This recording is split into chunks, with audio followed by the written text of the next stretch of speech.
राम राम, नमस्ते सभी को। साथियों, एक शामली का लड़का आयुष मलिक, वो धर्म परिवर्तन करके मोहम्मद अली बन गया। और ये धर्म परिवर्तन उसने अभी नहीं किया। वो जिस तरीके से बता रहा कि 4 साल पहले तो उसने उस जिम ट्रेनर लड़की से शादी की है कहीं दिल्ली की मस्जिद में, और 4 साल से जब उसने निकाह कर लिया पहले, और 10-12 साल से वो बता रहा कि मेरा इस्लाम के प्रति मेरा झुकाव था।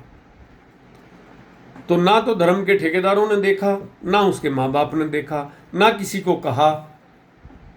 आज ये मुद्दा गर्म क्यों? क्या कहीं 2027 चुनाव की आहट तो नहीं है उत्तर प्रदेश में? और देखिए, राजनीतिक लोग तो अपनी राजनीति करेंगे, परंतु मैं अपने हिंदू धर्म के जो भाई हैं उनसे मैं एक बात पूछना चाहता हूं, क्या आयुष मलिक की क्या आइडेंटिटी है?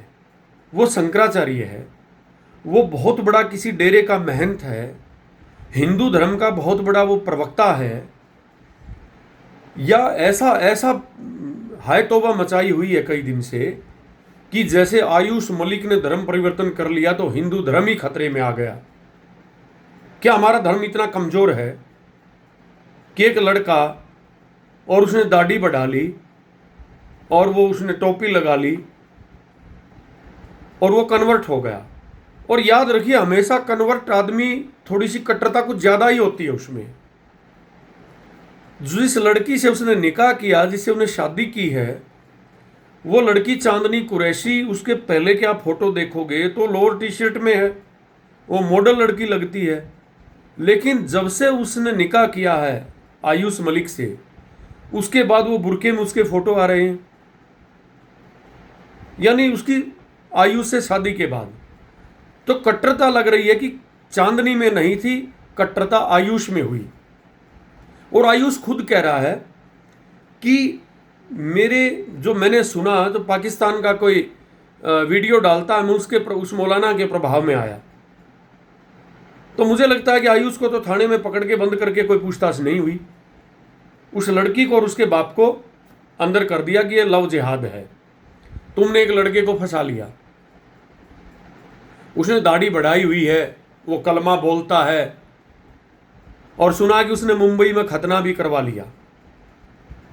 तो आयुष से, भाई हमारा छोटा, मैं आयुष मलिक से मैं रिक्वेस्ट जरूर करूंगा, आयुष, जब तुमने इस्लाम को कबूल कर लिया और तुम ये मानते हो कि इस कायनात के जर्रे जर्रे में खुदा की रोशनी है, खुदा का नूर है, हिंदू मानता है कि इस सृष्टि के कण कण में परमात्मा विद्यमान है, ईश्वर द्वारा संचालित होती है, लेकिन जिस तुम्हारे इस कदम से, चाहे भले ही तुमने 4-5 साल पहले उठाया हो, अगर कोई जातीय मजहबी दंगे हो गए, जो पहले मुजफ्फरनगर दंगे हुए थे, लगता है कि वही स्क्रिप्ट को थोड़ा सा चेंज करके दोहराने की कोशिश हो रही है।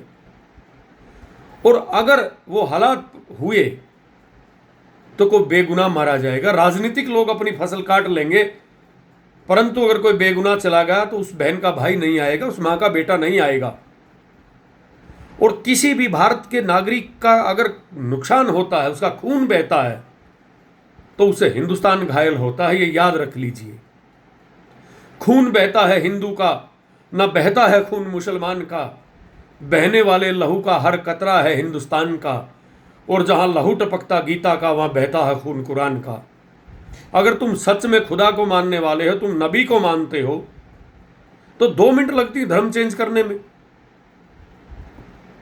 तुम जिसको बोलते घर वापसी, अगर तुम्हारे पुनः हिंदू धर्म ग्रहण करने में अगर शामली में शांति होती है, तो मुझे लगता है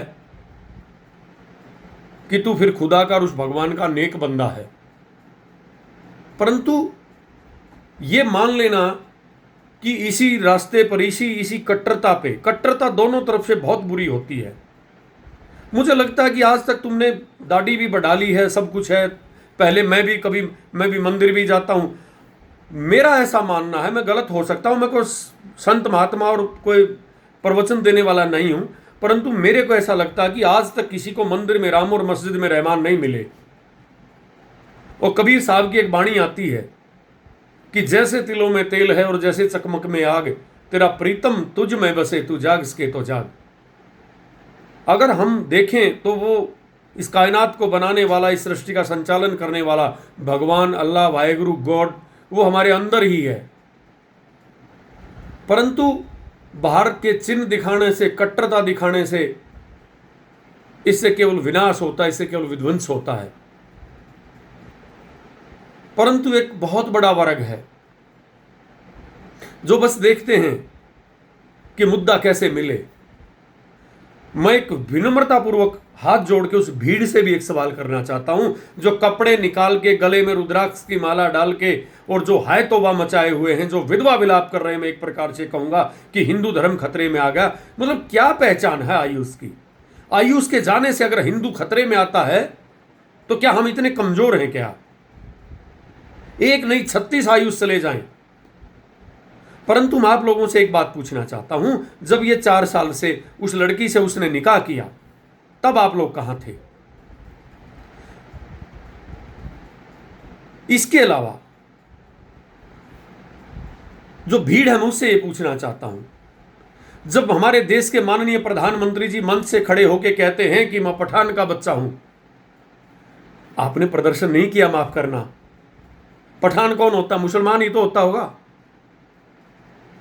तब आपने कोई प्रदर्शन नहीं किया अर्धनग्न होके, जब एक सत्ताधारी दल का एक मिनिस्टर ये कहता है और मुख्यमंत्री भी कहता है कि गौमांस खाने से मना नहीं करते, हम घरों के अंदर खाइए। कोई मिनिस्टर कहता है कि गौमांस की कोई कमी नहीं है हमारे देश में। तब आपने प्रदर्शन नहीं किया जब शाहनवाज हुसैन और मुख्तार अब्बास नकवी जब बारात लेकर आते हैं, जब सुब्रमण्यम स्वामी, बीजेपी के बड़े नेता, आजकल वो मोदी जी के खिलाफ बोलते हैं, उन्होंने अपनी बेटी की शादी एक मुस्लिम से की, तब प्रदर्शन नहीं किया। क्यों? उसमें उत्तर प्रदेश में चुनाव नहीं था ना, या वो बड़े लोग थे?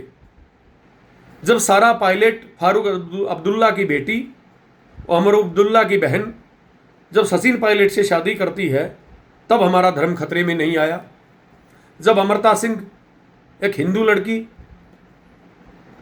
जब करिश्मा कपूर, जब सैफ अली खान से शादी करती हैं, जब सैफ अली खान की 2 बहनें, एक बहन कुणाल खेमू हिंदू से शादी करती है, जब सलमान खान की 2 बहनें हिंदू से शादी करती हैं मुसलमान होकर, तब ना लव जिहाद बना, ना धर्म हमारा खतरे में आया। जब हरियाणा का डिप्टी सीएम चंद्रमोहन से चांद मोहम्मद बन जाता है, तब हमारा धर्म खतरे में नहीं आया। तब आप लोगों ने टी शर्ट निकाल के अर्धनग्न प्रदर्शन नहीं किए, क्योंकि वो बड़े लोग थे। बड़े लोग बड़ों में शादी करेंगे, भिखारी में थोड़े करेंगे। इसका मतलब तो यही हुआ। और सबसे एक अहम और कड़वा सवाल है,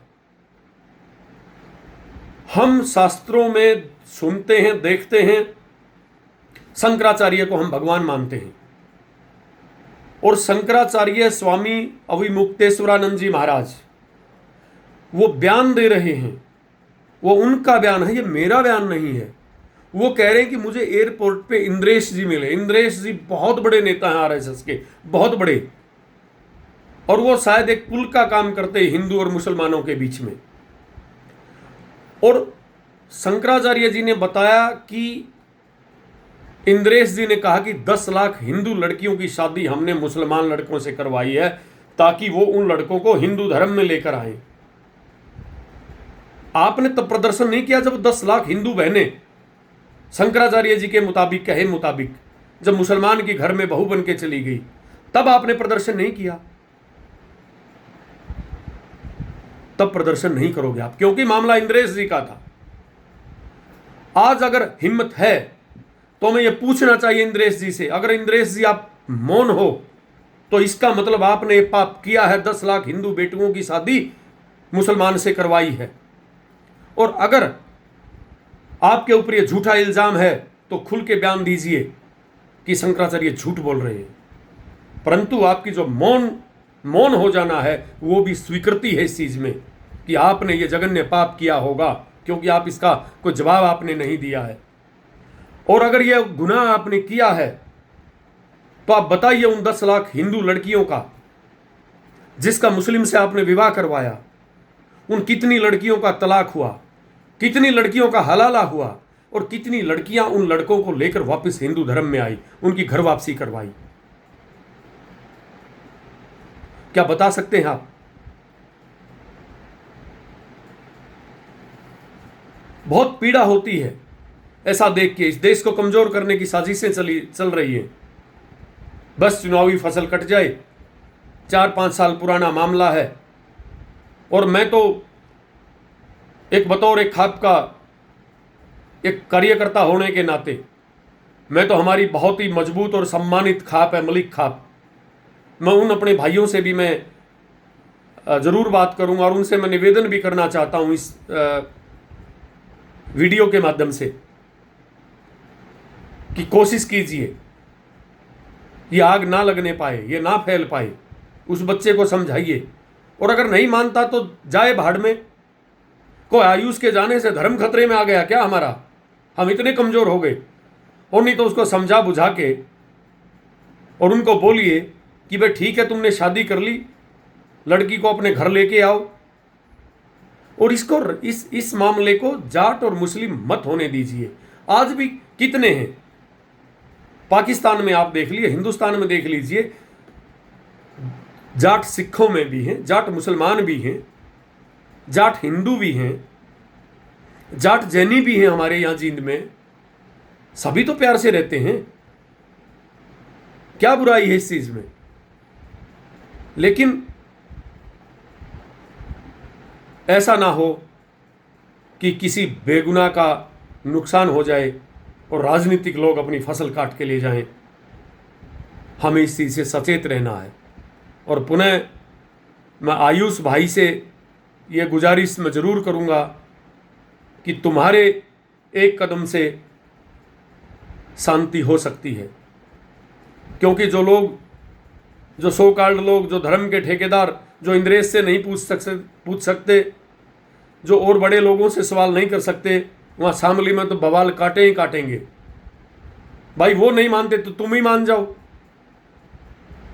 मुझे लगता है कि अगर तुम दीन को ही मानते हो तो तुम्हारा दीन भी इससे खुश होगा, तुम्हारा इस्लाम भी खुश होगा, और तेरा खुदा भी खुश होगा, और परमात्मा भी खुश होंगे। आइए हम सब मिलके इस देश में कुछ जातीय, धार्मिक, मजहबी ऐसा फसाद, दंगा ना होने दें, सब मिलके रहें और गंगा की महत्वता को समझें, उस जमजम की महत्वता को समझें। धर्म जोड़ना सिखाता है, धर्म तोड़ना नहीं सिखाता। और जिन लोगों ने गंगा में आग लगा दी, जिन्होंने जमजम में आग लगा दी, उनसे सचेत होने की ज़रूरत है। अब तो एक मजहब ऐसा चलाया जाए, इंसान को जिसमें इंसान बनाया जाए। अब आग बहती है गंगा में, जमजम में भी, इन्हें छोड़कर और कहीं नहा जाए। धन्यवाद।